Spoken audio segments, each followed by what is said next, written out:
I honestly can't see.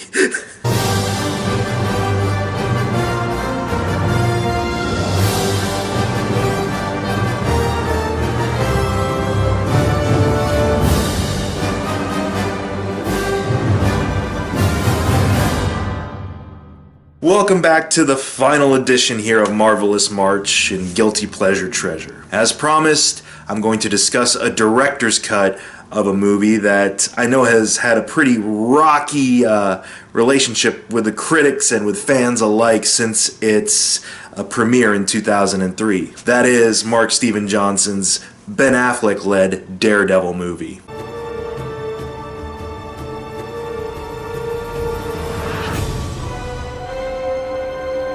Now, when the original theatrical cut of Daredevil was released, I really didn't have a strong opinion about it either way. I didn't hate it, but I didn't love it either. Spider-Man was released the year prior and it was a big critical and commercial success, and Marvel already had plenty of other projects ready to go in the following couple of years, such as the second X-Men movie, our first theatrical Hulk movie directed by Ang Lee, and this movie. And when Daredevil came out, I was okay about it. It wasn't the best, but it certainly wasn't the worst. It wasn't as boring as Ang Lee's Hulk.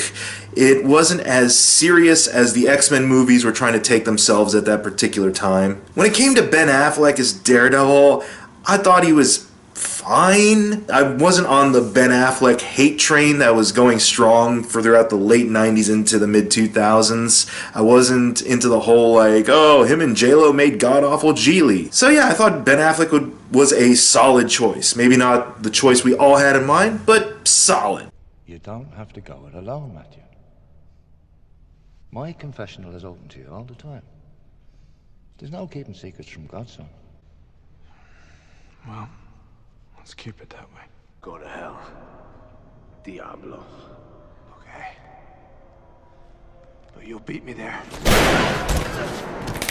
Other cast members like Jennifer Garner as Elektra, even to extend at that point Michael Clark Duncan as the Kingpin, I need to be won over a little bit more. Now, it wouldn't have been that hard because I'm not the biggest Daredevil fan. I only had kind of the basic ground level understanding and orientation to the character. But then the movie actually kind of won me over as the years went on, not necessarily as being a critical darling like something along the lines of The Dark Knight, but definitely as a guilty pleasure treasure because there is a lot to kind of revel in and enjoy here from either a legitimately entertaining standpoint or indulging in a little bit of the unintentional awfulness. That light at the end of the tunnel, guess what? That's not heaven. I'm killing you, I'm killing you. That's the C train. But I feel a lot more positive qualities are brought out in the director's cut of the movie. The director's cut actually adds in about 30 minutes of additional footage as well as a brand new subplot that wasn't associated with the theatrical release. This subplot involves more of Matt Murdock and Foggy Nelson involved in the courtroom trying to unravel this case surrounding this drug dealer named Dante Jackson, played by Coolio. Do you have any intention of owning a handgun, Mr. Jackson? No, sir. Thank you. Can't hit nothing with a handgun.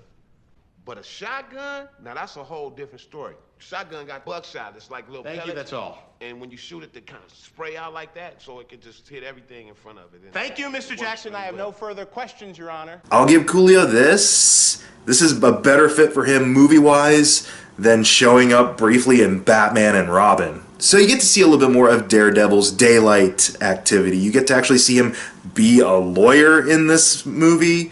Lisa Tasio's body was lying dead on the steps of her apartment. I found Jackson passed out in the alley, still holding the murder weapon. What's wrong? Tasio's wallet in his pocket. Mackenzie's telling the truth.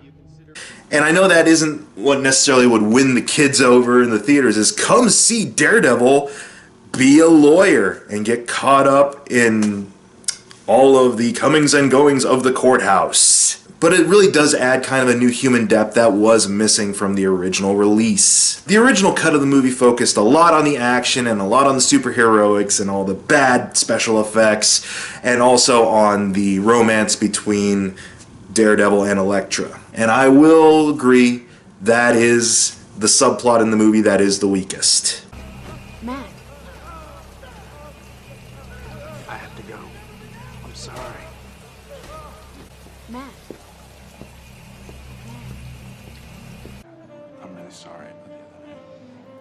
You're here now. That's all that matters. Can't you just feel the chemistry coming off those two? Another thing that the director's cut does pretty well, I feel, is it makes everything a little bit more gritty than what was originally presented to us. A lot of the fight sequences, a lot of the violence that takes place in the movie is given a little bit more of a visceral punch.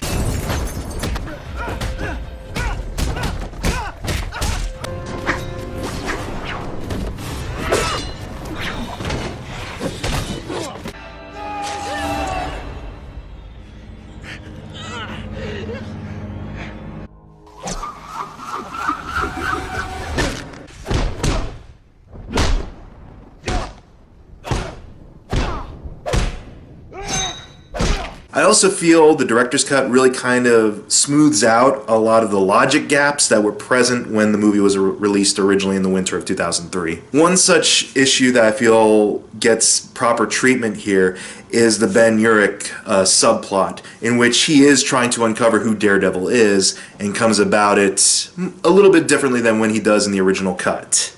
See, there's this other story I've been working on. I wanted to tell you about it before it hit the paper. I know the truth about Daredevil. Justice is blind.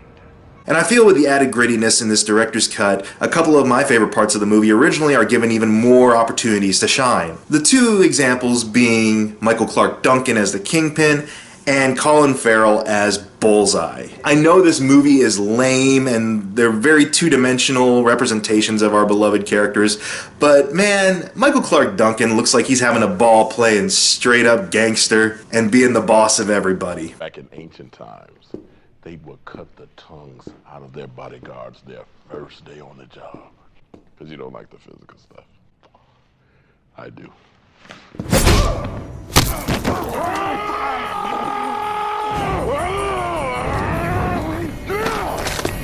And Colin Farrell as Bullseye is an actor appreciator's pot of gold. Raise your arms.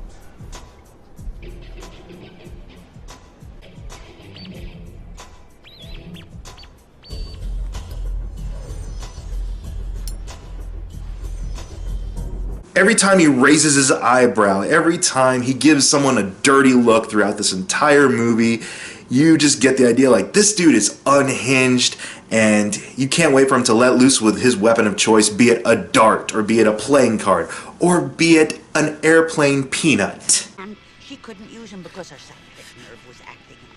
So I said...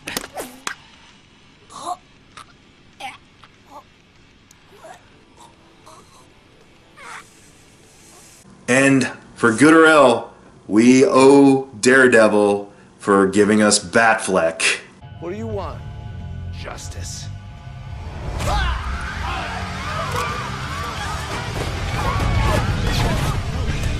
The reason Ben Affleck chose to be Daredevil in the first place was because he felt they were never going to make another Batman series after Joel Schumacher had his hands on the franchise, so he might as well pick the next closest thing. So while I can't, in all honesty, recommend the original cut of Daredevil as a even close to good movie, I feel the director's cut is able to stand on its own and provide a little bit more connectivity, a little bit more fluid storytelling, and a little bit more cohesion and understanding than the original has. And I can't believe I'm saying this, but I'd go with Daredevil director's cut over Ghost Rider 1 and 2 any day of the week. A guardian devil. So yeah, that brings us home for Marvel-ous March. A very lukewarm director's cut of a superhero film that I just happen to love. I'll see you all next time with some more Guilty Pleasure treasures and some more fantastic movie reviews. In the meantime, face front, true believers. Bullseye, huh?